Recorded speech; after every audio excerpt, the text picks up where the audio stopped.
আমার অন্তরটা খুবই আনন্দে উদ্বেলিত হলো, খুবই প্রভাবান্বিত হলো। একটা ছোট মাদ্রাসা, খুব বড় মাদ্রাসাও নয়, কিন্তু 11 জন ছেলে হাফেজ হওয়া মানে কি সাধারণ ব্যাপার নয়। আমরা যে খরচ করে এই মাদ্রাসাগুলো চালাচ্ছি, কোরআনের হিফাজতের জন্য এই মাদ্রাসার অবদান অস্বীকার করা যাবে না। পিতা আব্দুল আলম মন্ডল, বালিশা বালিশা।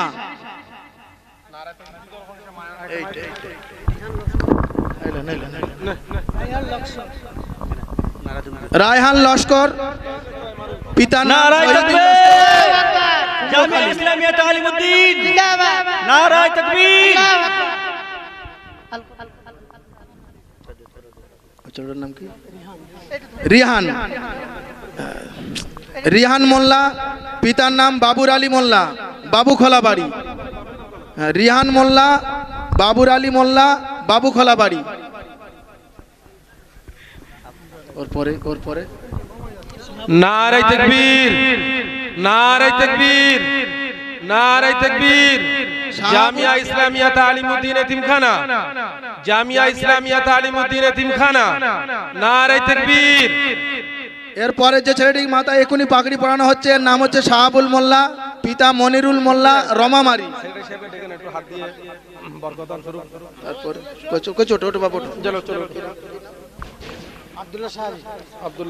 আব্দুল্লাহ শাহজি, আব্দুল্লাহ শাহজির মাথায় পাগড়ি প্রদান করেছে। ওর আব্বার নাম হচ্ছে আফতাব শাহজি, শাঁকদাহা বাড়ি, শঙ্করদাহা বাড়ি। রায়হান মোল্লা। তো আপনার নাম কি? রায়হান মোল্লা, আব্দুল মান্নান মোল্লা।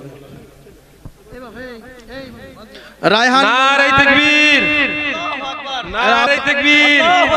জামিয়া ইসলামিয়া তালিমউদ্দিন এতিমখানা। নারায়ে তাকবীর। রায়হান মোল্লা, পিতা আব্দুল মান্নান মোল্লা, ভটকায় বাড়ি। রাকিবুল ইসলাম।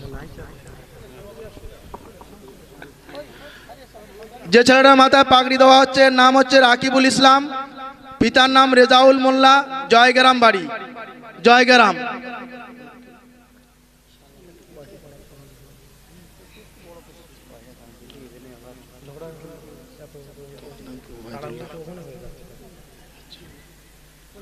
শামীম মোল্লা, পিতা নুরুদ্দিন মোল্লা, কুসাংরা বাড়ি। শামীম মোল্লা, নুরুদ্দিন মোল্লা, কুসাংরা। নারায়ে তাকবীর, নারায়ে তাকবীর। জামিয়া ইসলামিয়া তালিমউদ্দিন এতিমখানা, জামিয়া ইসলামিয়া তালিমউদ্দিন এতিমখানা। নারায়ে তাকবীর। জনাব আলহাজ জিয়ারুল হক সাহেব, মাদ্রাসা সেক্রেটারি জনাব আলহাজ জিয়ারুল হক সাহেব। নারায়ে তাকবীর। ওবায়দুর রহমান মোল্লা, পিতা মাওনা ওলিউর রহমান মোল্লা, বাউনিয়া বাড়ি।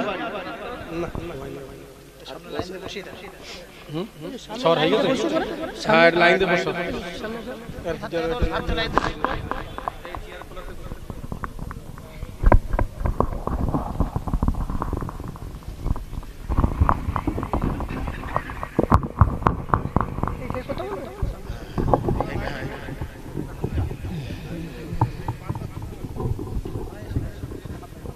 माइक वाला माइक वाला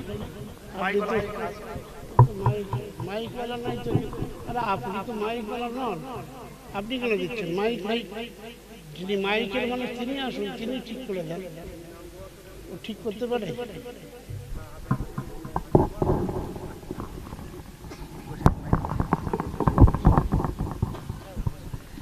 ওই ছাত্রদের একটা করে রুমাল এবং মাদ্রাসার তরফ থেকে একটা হাদিয়া 500 টাকা করে মোহতামিম সাহেবের তরফ থেকে ওদের হাদিয়া দেওয়া হচ্ছে।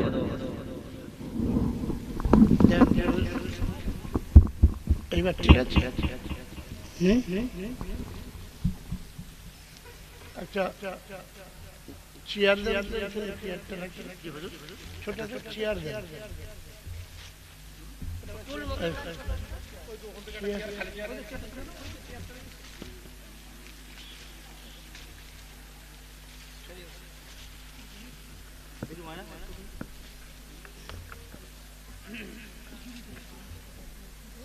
পানির বোতলটা দেন তো।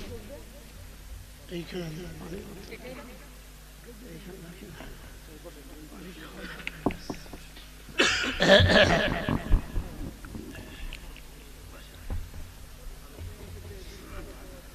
আসসালামু আলাইকুম ওয়া রাহমাতুল্লাহি ওয়া বারাকাতুহু। দুনিয়াতে কোরআনের হিফাজতের জন্য আল্লাহর তরফ থেকে এটা একটা ব্যবস্থা। মাদ্রাসা এর জন্য সবথেকে বড় ভূমিকা পালন করছে। আজকে খুবই খুশির কথা, আমার অন্তরটা খুবই আনন্দে উদ্বেলিত হলো, খুবই প্রভাবান্বিত হলো। একটা ছোট মাদ্রাসা, খুব বড় মাদ্রাসাও নয়, কিন্তু 11 জন ছেলে হাফেজ হওয়া মানে কি সাধারণ ব্যাপার নয়। আমরা যে খরচ করে এই মাদ্রাসাগুলো চালাচ্ছি, কোরআনের হিফাজতের জন্য এই মাদ্রাসার অবদান অস্বীকার করা যাবে না।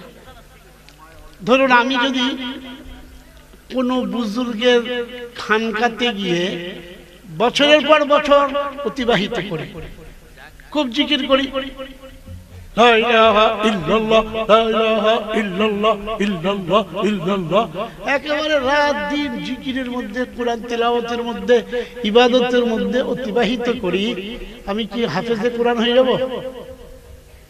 হতে পারবো না, হাফেজ হওয়া যাবে না। এটা আমাদেরকে ভাবা দরকার। আচ্ছা, আমি যদি আল্লাহ রাস্তায় বার হই, যেমন আমি 1 সাল লাগিয়েছি, 13 মাস, অনেকবার 4 মাস লাগিয়েছি। এবছরেও 3টে চিল্লার জমাতে গেছি, আমি চিল্লার জমাতে গেছি। তো জমাতে যদি আমি 50 বার 3 চিল্লা দিই, আমার কোরআন, আমি কোরআনের হাফেজ হয়ে যাব? কি ভাই, আপনারা কি বুঝতে পারছেন আমার কথা? কোরআনের হাফেজ হওয়া যাবে? আমি বলছি কি জানেন, কোরআনের হাফেজ হওয়া তো দূরের কথা, আমার কোরআনটাই শুদ্ধ হবে না। কেন? কোরআন শুদ্ধ করতে গেলে তো আমাকে কারির কাছে পড়াশোনা করতে হবে, যার কোরআন শুদ্ধ আছে। আমরা জমাতে বার হচ্ছি 10 জন, 12 জন, 15 জন, 20 জন, আরো বেশি। হ্যাঁ, তো যারা জমাতে বেরোচ্ছে, তাদের যে যে আমির হয়ে যাচ্ছে, তারই কোরআন শুদ্ধ নেই, তো সে আবার কার কোরআনটা শুদ্ধ করবে বলুন? না কি বলছেন আপনারা? তাহলে বোঝা গেল যে আমাকে কোরআনটা শুদ্ধ করতে গেলেও আমাকে আলেম ওলামাদের শরণাপন্ন হতেই হবে। এই কথাটা শুনুন, কোরআন শরীফকে শুদ্ধ করে পড়া এটা ফরজে আইন, এটা ফরজে কিফায়া নয় যে আপনি বলবেন কিছু লোক এরকম হলি হবে। হ্যাঁ, হাফেজ হওয়া ফরজে কিফায়া। কি ভাই, সবাই হাফেজ হতে হবে এটা ফরজ নয়। জি, কিছু হাফেজ তো থাকতেই হবে। যখন ইংরেজদের সাথে স্বাধীনতা সংগ্রাম চলছিল, তার মধ্যে সব থেকে অগ্রগামী কোরবানি হচ্ছে দারুল উলুম দেওবন্দের উলামাদের। আমরা সারা দুনিয়ার লোক জানি, এটা সত্য ইতিহাস। তো ইংরেজরা কোরআন শরীফের ইয়েগুলো, এই ছেলে কথা বলছি এত জোরে, কোরআন শরীফ কিনে নিয়ে সেটাকে পুড়িয়ে দিতে লাগলো। ওরা নাকি কোরআন শরীফটাকে দুনিয়া থেকে মুছে দিতে চায়। তো হযরত মাওলানা মাহমুদুল হাসান দেওবন্দি, ইনি ছিলেন শেখুল হিন্দ। শেখুল হিন্দ সাহেব রহমতুল্লাহ আলাইহি, উনি গেলেন, ইংরেজ বিরাট বড় একটা লর্ড ছিল, তাকে বললেন যে এত বড় একটা ইয়ে দেখাচ্ছি, এমন একটা মানে খবর দেখাচ্ছি যে তোমার সম্বিত ফিরবে, দেখো না। একটা ছোট্ট ছেলেকে ডাকলেন, আর তাকে যেখান থেকে ইচ্ছা সেখান থেকে কোরআন শরীফ জিজ্ঞেস করলেন, আর সে ফরফর করে পড়ে দিল। গোটা কোরআন শরীফ তার একেবারে মুখস্থ, একটা ভুল তার নেই। তো উনি ইংরেজকে বললেন, কোটি কোটি কোরআন শরীফ তোরা কোটি টাকা দিয়ে কিনে আর সেটাকে যদি তোরা নষ্ট করে দিস তো কোরআনকে মিটানো যাবে না। যখন আমার মাদ্রাসা চলছে আর এতে হাফেজ আছে, এই একজন হাফেজকে দিয়ে ওইরকম কোটি কোটি কোরআন আবার ছাপিয়ে দিতে পারবো। পারবে না? পারবে না? কি ভাই ঠিক? হ্যাঁ, চ্যালেঞ্জ করেছিলেন, তখন থেকে ওরা কোরআন কিনে পুরানো বন্ধ করে দিল, দেখলো যে তো মিথ্যা, হবে না। তো আজকে এই মাদ্রাসা থেকে 11 জন হাফেজ বেরিয়েছে। এতে আমি যদি খুশি হই তাহলে এতে আল্লাহ খুশি হবেন না বেজার হবেন? আল্লাহ খুশি হবেন। আর আমি যদি বেজার হই তো এতে কি আল্লাহর কোনো ক্ষতি হবে? হ্যাঁ, তাহলে উচিত হচ্ছে আমরা সবাই বিরোধী না হই, হিংসুক না হই, চক্রান্তকারী না হই, আমরা সবাই সহযোগী হই আর পরিপূরক হই। কি ভাষা দুটো বুঝতে পারলাম? মানে এই মাদ্রাসার বা এই ধরনের মাদ্রাসার আমরা যা কিছু অভাব আছে, যা কিছু তার প্রয়োজন আছে, এগুলোকে পরিপূরক তার মানে পূর্ণ করার জন্য আমরা দায়িত্বভার গ্রহণ করি। কোন সরকার চালাতে পারবে না যেটা আজ আমরা চালাচ্ছি। কি ভাই ঠিক বলছি না ভুল বলছি বলুন? হ্যাঁ, একটা মাদ্রাসা চলছে 46 কোটি টাকা বাৎসরিক ব্যয়। কত? 50 কোটি টাকা ধরুন। জি, সারা বিশ্বের মধ্যে সব থেকে বড় কেন্দ্র হচ্ছে দুনিয়াতে এই ভারতবর্ষের ভিতরে। ভারতবর্ষ এই দেশটা কিরকম জানেন তো? মুসলমানরা কাজ করছে কিরকম করে, এই মাদ্রাসাগুলো ঠিক মতো চলছে কিরকম করে। এই দেখেছেন না, একটা জীব আছে মুখের মধ্যে, জীবটা কি শক্ত না নরম? নরম মানে খুবই নরম আর খুবই দুর্বল, শক্তি তার বেশি নেই। 32টা দাঁত আছে, খুবই কঠিন আর তীক্ষ্ণ ধারালো। সে চাই যে দাঁতকে, সে চাই যে জীবটাকে কেটে খচখচ করে কেটে টুকরো টুকরো করে দিই, রক্তাক্ত করে দিই। সে অনেক চেষ্টা করে, নাকি বলে নিয়ে।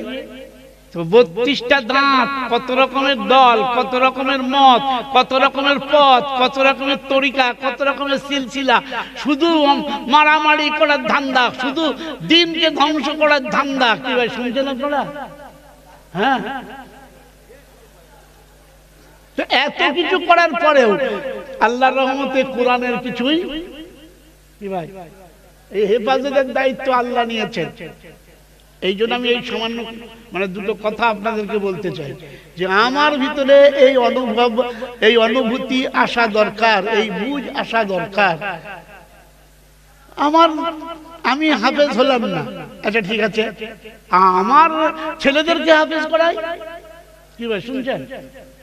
আমার ছেলেদেরকে হাফেজ যদি না হয়, তারা বড় হয়ে গেছে, তাহলে আমি নাতিপুতিকে আমার তাদেরকে হাফেজ করাই, নাতিকে হাফেজ করাই, আমার মেয়ের ছেলেকে, আমার পুতাকে অর্থাৎ আমার ছেলের ছেলেকে হাফেজ করাই, মেয়ের ছেলেকে হাফেজ করাই। হ্যাঁ, তো কোরআন শরীফ সম্পর্কে আল্লাহ বলেছেন, তোমরা যদি হাত লাগাও, তোমরা যদি সহযোগী হও, পরিপূরক হও, আমি তোমাদেরকে অনেক কিছু দান করব। আমার দানের শেষ নাই, আমার কোনো অভাব নাই। কিন্তু জেনে রাখো, তুমি যদি পরিপূরক হও আর সহযোগী হও তাহলে তুমি পাবে। আর যদি তুমি হিংসুক হও, চক্রান্তকারী হও, তুমি যদি শত্রুতা করো, তুমি যদি হিংসা করো, তাহলে কিন্তু তার প্রতিফল তোমাকে ভোগ করতে হবে। জি, এই জন্য কোরআন শরীফের সম্পর্কে আল্লাহ বলেই দিয়েছেন, পারা নম্বর 14 সূরার নাম আল হিজর, প্রথম পৃষ্ঠাতে 14 পারার 9 নম্বর আয়াতে, আমি কোরআনকে অবতীর্ণ করেছি আর কোরআনের হেফাজতের দায়িত্ব আমি গ্রহণ করেছি। তাওরাত হেফাজতের দায়িত্ব আমি নিইনি, অবতীর্ণ করেছি। ইনজিল আমি নাজিল করেছি, হেফাজতের দায়িত্ব নিইনি। আমি জাবুর নাজিল করেছি, হেফাজতের দায়িত্ব নিইনি। আর আমি শত শত সহিফা নাজিল করেছি, হেফাজতের দায়িত্ব নিইনি। কিন্তু আমি হেফাজতের দায়িত্ব নিয়েছি, কোরআন আমি নাজিল করেছি আর কোরআনের হেফাজতের দায়িত্ব স্বয়ং আমি গ্রহণ করেছি। বলুন না সুবহানাল্লাহ। সেই জন্য ভাই খুবই সম্মানের সাথে, ভক্তির সাথে, মোহাব্বতের সাথে, প্রেম প্রীতি ভালোবাসা সৌহার্দ্যের এই বাতাবরণ সৃষ্টি করা দরকার। সবাইকে এটাকে ভালো লাগা দরকার আর ভালো চোখে দেখা দরকার। দেখবো ভাই ইনশাআল্লাহ? ঠিক আছে, আলহামদুলিল্লাহ। বলেন মনসা, বয়ান শুরু করে দেবো না আর কিছু বলবো?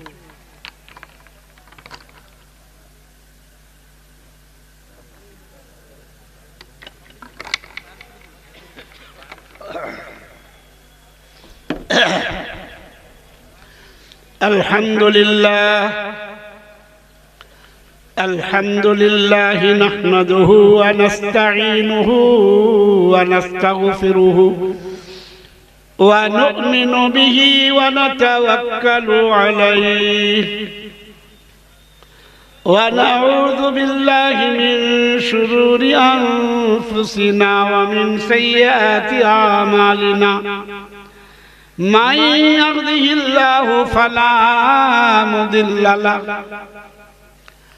ومن يضلله فلا هادي له ونشهد أن لا إله إلا الله وحده لا شريك له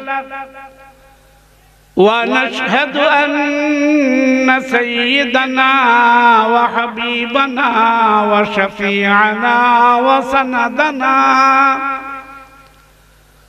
وهادينا ومرشدنا ومولانا محمدا عبده ورسوله صلى الله تعالى عليه وعلى آله وصحبه وسلم تسليما كثيرا كثيرا.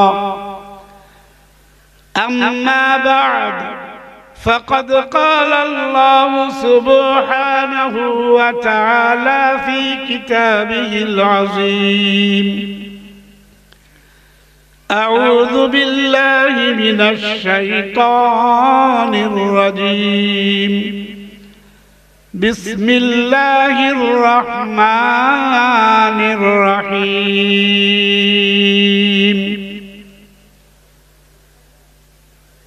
وإذ يرفع إبراهيم القواعد من البيت وإسماعيل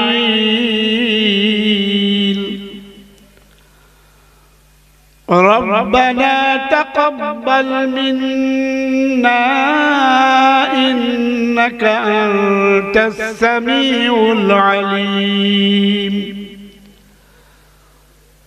ربنا واجعلنا مسلمين لك ومن ذريتنا أمة مسلمة لك وأرنا مناسكنا وتب علينا إنك أنت التواب الرحيم. ربنا وابعث فيهم رسولا منهم يتلو عليهم آياتك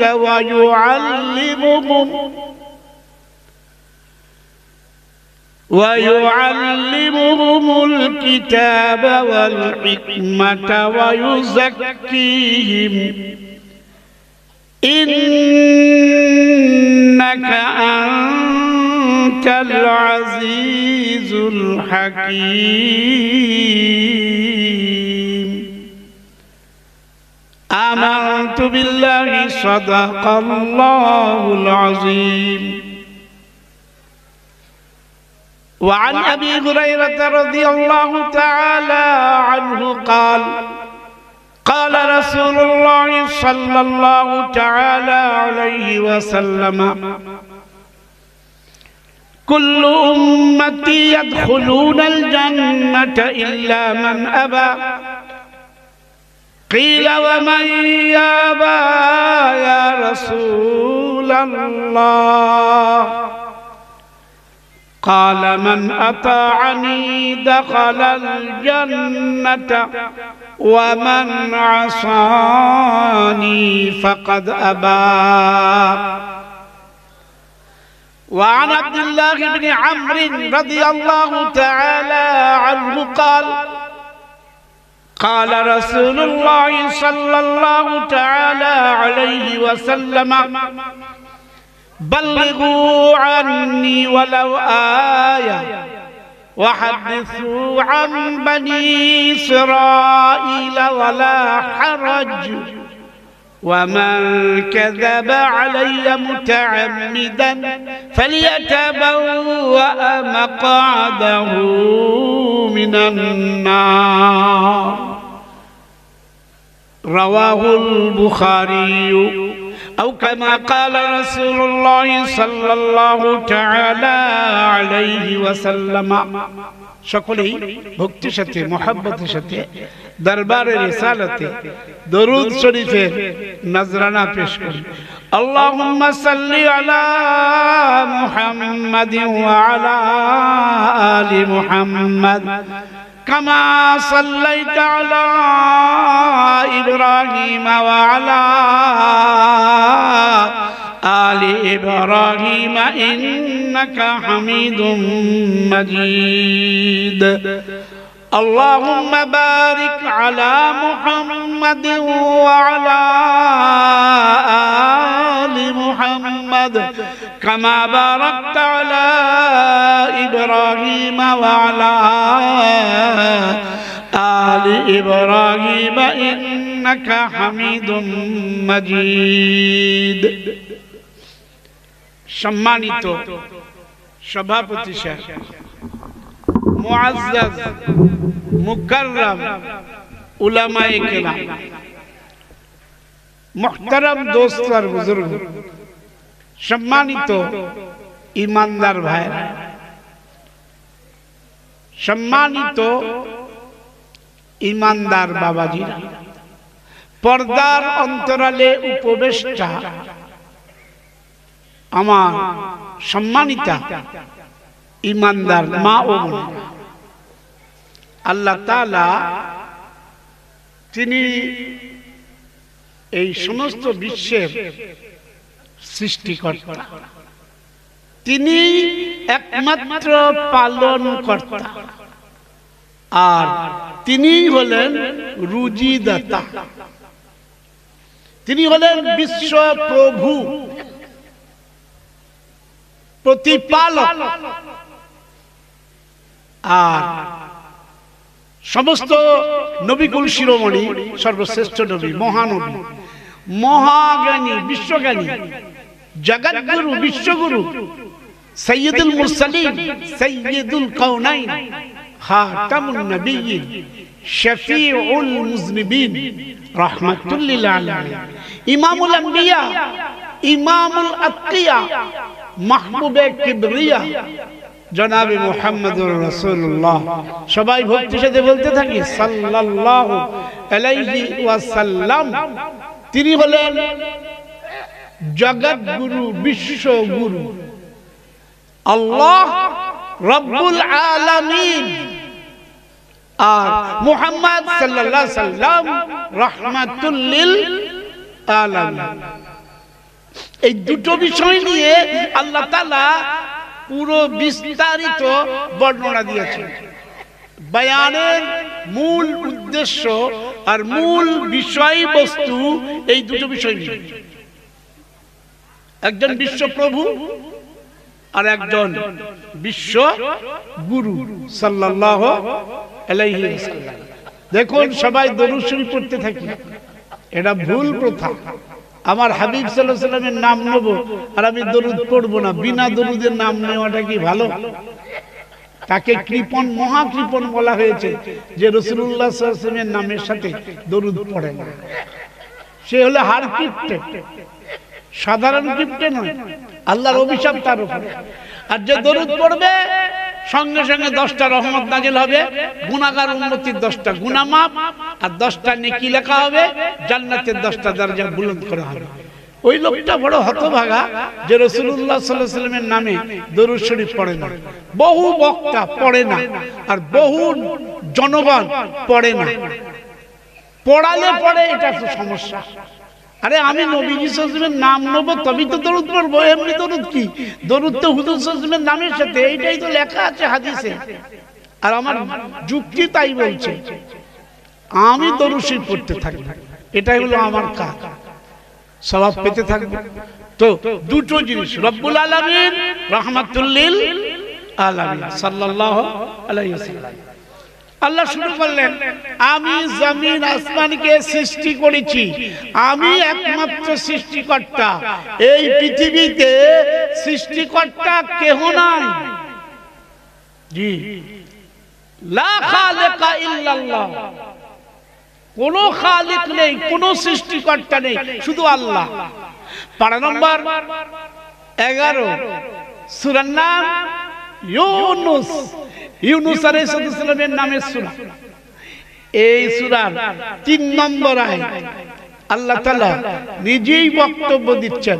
মোহাম্মদ সোহরাব আলী খান কাশিমি, তার বক্তব্য শোনার কোনো প্রয়োজন নেই। হ্যাঁ, আমি যেহেতু দারুল দেওবন্দ থেকে পড়াশোনা করেছি এবং সেখান থেকে কিছু শেখার চেষ্টা করেছি, তাই আপনাদের কাছে আমার সেই পড়াটা শোনানোর জন্য এসেছি। বিরাট বড় জ্ঞানী লোক আমি নই যে আপনাদের জ্ঞান দিতে এসেছি। শুনছেন আপনারা? পড়া শোনাই, কি বলছেন?